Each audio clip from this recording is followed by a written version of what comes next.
Ja, tole pa zdaj upam, da bo pa res zadnji del, peti del te primerjave Jungove psihoanalize, ki dandanes ne bi smela več imeti statusa psihoanaliza, in Freudove psihoanalize oziroma freudovske psihoanalize.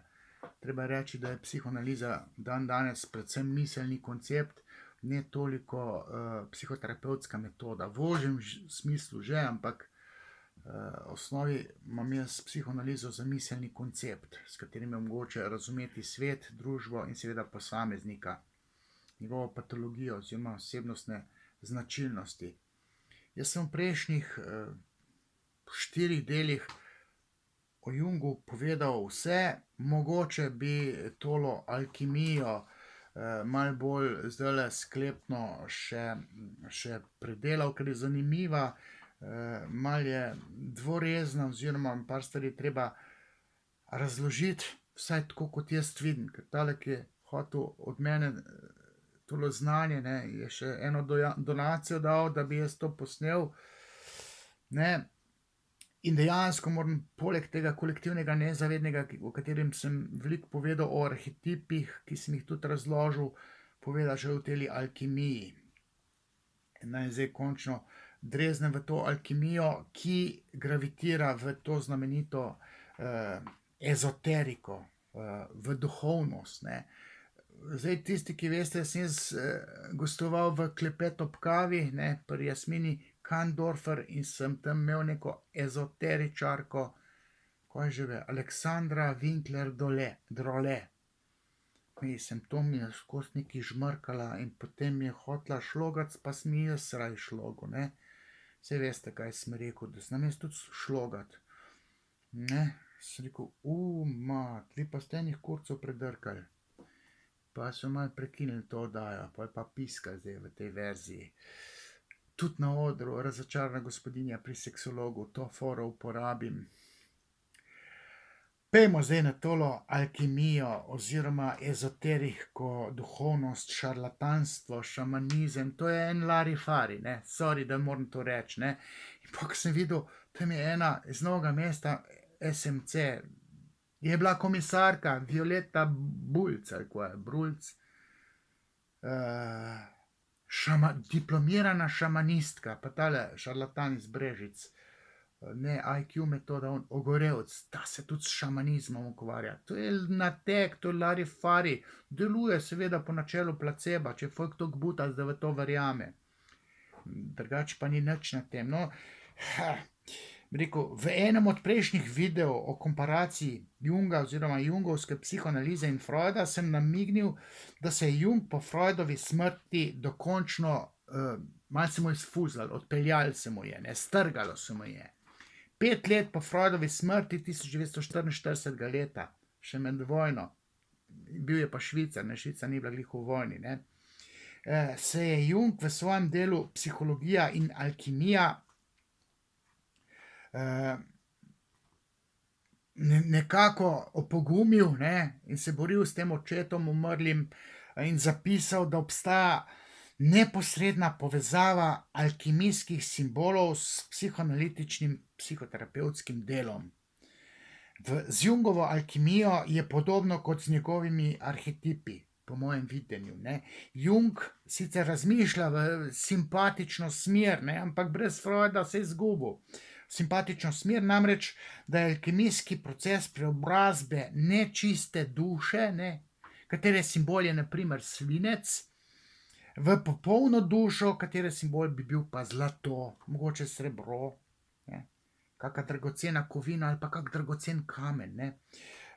Kar bi v lingvistični terminologiji lahko rekli, da gre pravzaprav za metaforo v procesu individualizacije oziroma oblikovanja človekove osebnosti.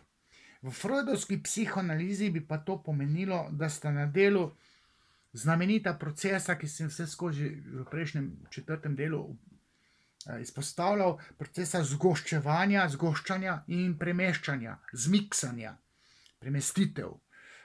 Je obrambni mehanizem sicer to, ne, ki dejansko, na primer v sanjah, simbolno pretvarjata nekaj slabega naprimer svinec, ne, v nekaj dobrega, naprimer zlato. Ne. Ampak Jung, po mojem videnju, ne, zdaj nimam spoznanja, jaz tako vidim Junga, pa se sploh ne ukvarjam več z Jungom, ne. Po mojem videnju ni na tak način freudovsko razmišljal, kot zdajle jaz nakazujem. Imel je pa dobro oziroma prodorno intuicijo, ne, se pravi nezavedno mislenje je intuicija. V nezavednem se ful misli, potem pa intuitivno nekaj pricurljava zavest. No, to je intuicija.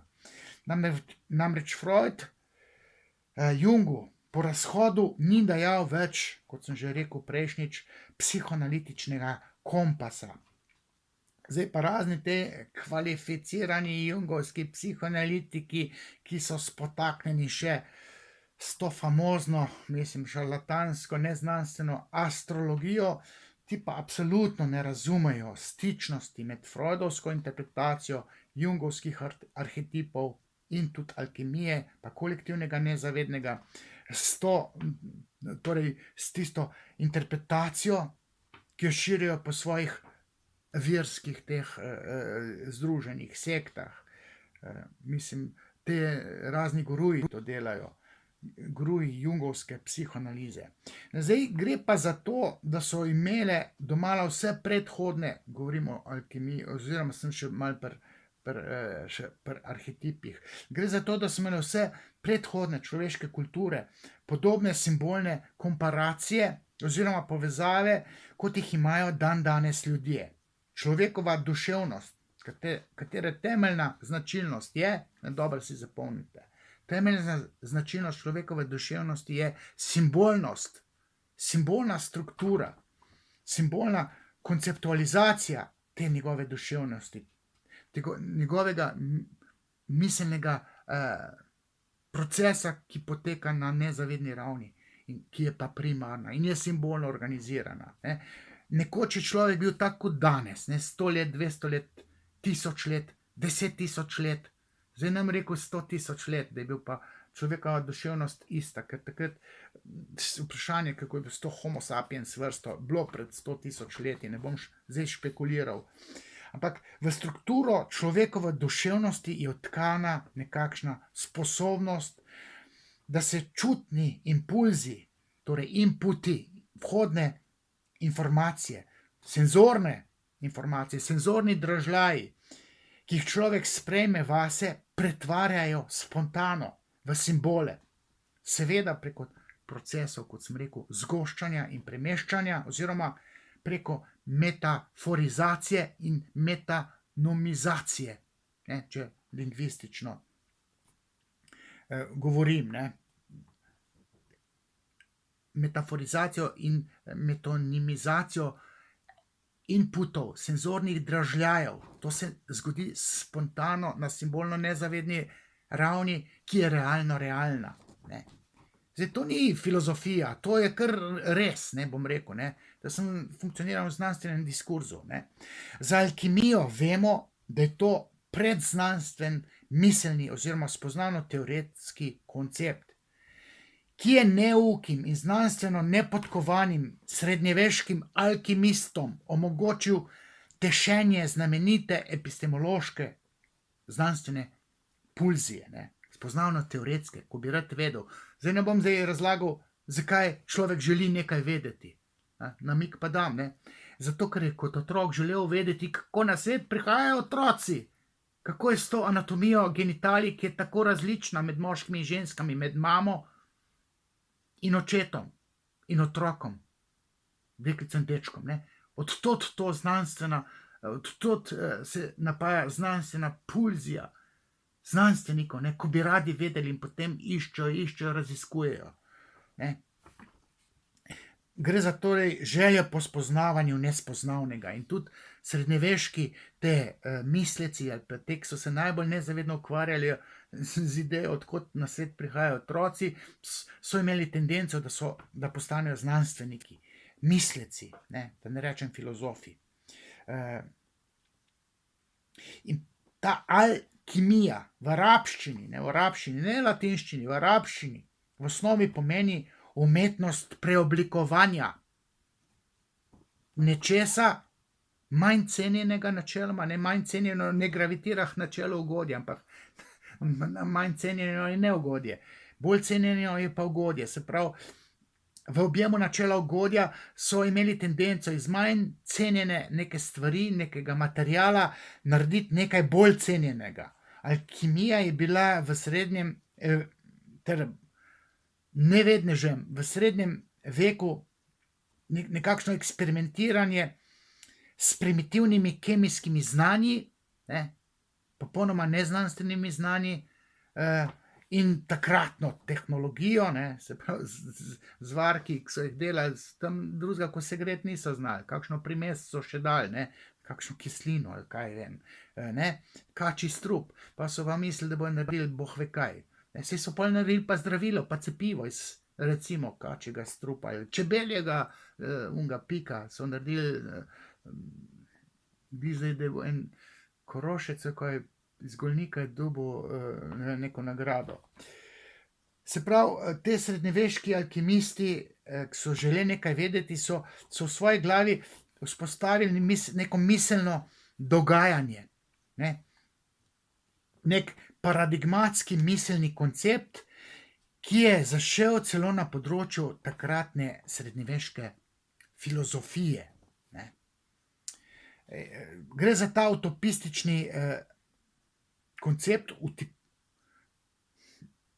utopistično alkimijsko paradigmo, ki je skušala potem na področju filozofije odkriti modrost, neko novo dodano vrednost na področju modrosti in celo na področju percepcije življenja oziroma ohranjanja življenja. Idejo nesmrtnosti so imeli, seveda so imeli faraoni že 5000 let nazaj, idejo nesmrtnosti, in ta paradigma alkimijska se je naselila iz nemogočega v mogoče, iz kemije na področje filozofije, tudi v objemu želje po nesmrtnosti. In ni čudno, da je v duhovnost, torej v filozofijo, duhovno alkimijo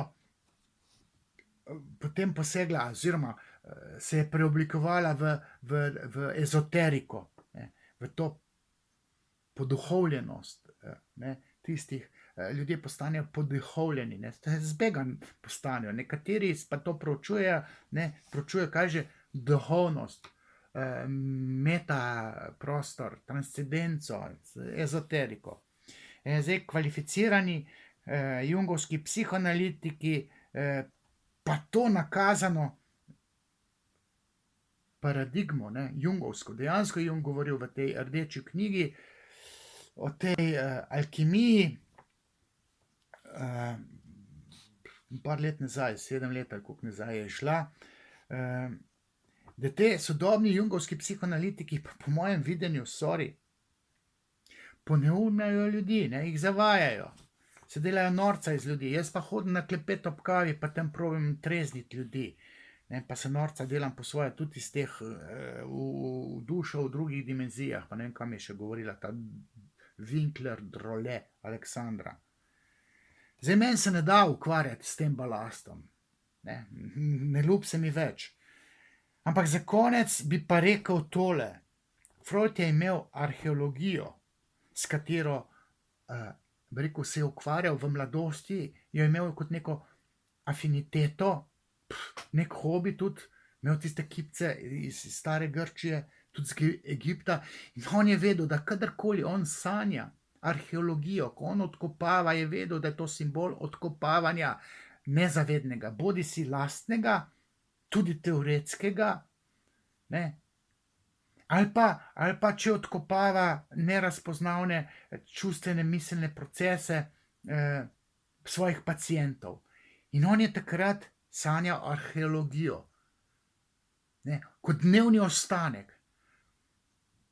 Zdaj pa, če pa človek sanja neke alkimijske, te jungovci, ki so predani tudi alkimiji, če pa sanjajo te alkimijske neke srednjeveške pretvorbe, z neki zvarki, evidentno gre za alkimijo, Ne, potem mislijo, da arhetipsko sanjajo, ne, alkimijo. Ne. Alkimija je tako kot psihoanalitično zdravljenje z besedo, talking cure. Namreč, ko ti hočeš neko travmo pretvoriti v formo, ki ni moteča za čustvovanje tistega, ki je imel to travmo, ki se mu vrača in potem ima tesnobo, panični napad, depresijo. Ne, in potem moraš s talking curom, s pogovarjanjem na nek alkimijski način, ne, če metaforično zdaj to uporabim, ne, to paradigmo dejanske alkimije kot predkemijske vede, ne, oziroma discipline, ni veda, ne, ker je šarlatanska oziroma predznanstvena. Ne, ta alkimijski proces je v bistvu zaznan, metaforično gledano, tudi v psihoterapevtskem procesu. Ne. Ampak zdaj to, ki sem jaz to tako povedal, ne, sem jaz poskušal znanstveno v povezavi s Freudom razložiti potencialen Jungov pogled na alkimijo, ki jo je povezoval s psihoterapevtskim procesom. Ne, današnji Jungovci to pa raztegujejo v nedogled, kot čigumi raztegujejo to Freudovo alkimijo, to je njegov koncept, v neko ezoteriko na način, ki dvomim, da je Jung tako razmišljal. Ne. Freudovsko znanje pa meni daje vedeti, da je alkimija, če človek sanja alkimijski nek proces, pa če se ukvarja s psihoterapijo ali pa svetovanjem, recimo, ne, da v bistvu on sanja psihoterapevtski proces, bodisi delo na sebi, če se želi pretvoriti iz nesprejemljive psihične forme, ki jo ima, v sprejemljivo, v neko izboljšanje, ne, z delom na sebi. Delo na sebi je alkimijski proces, ne, po Jungu, tako, na prvo žogo. Ampak nič več od tega, ne raztegovati zdaj to v stratosfero, to alkimijo jungovsko, ne. Skratka, dispozitiv bom dal, zdaj, ko tole bo pa res po moje konec, da Jungovci svojo današnjo alkimijo škodujejo, pogledom na alkimijo, škodujejo ljudem, jih zavajajo, ne. Ampak v končni fazi pa tisto, kar povedo, tako suvereno povedo, da to kot placebo finta, placebo efekt, lahko učinkuje, lahko pomaga, ne. Ta njihov alkimijski proces pomaga pri pretvorbi iz čustveno nesprejemljivega stanja v čustveno bolj sprejemljivo stanje, ne. In bolj kot človek verjame v magijo psihoterapevta,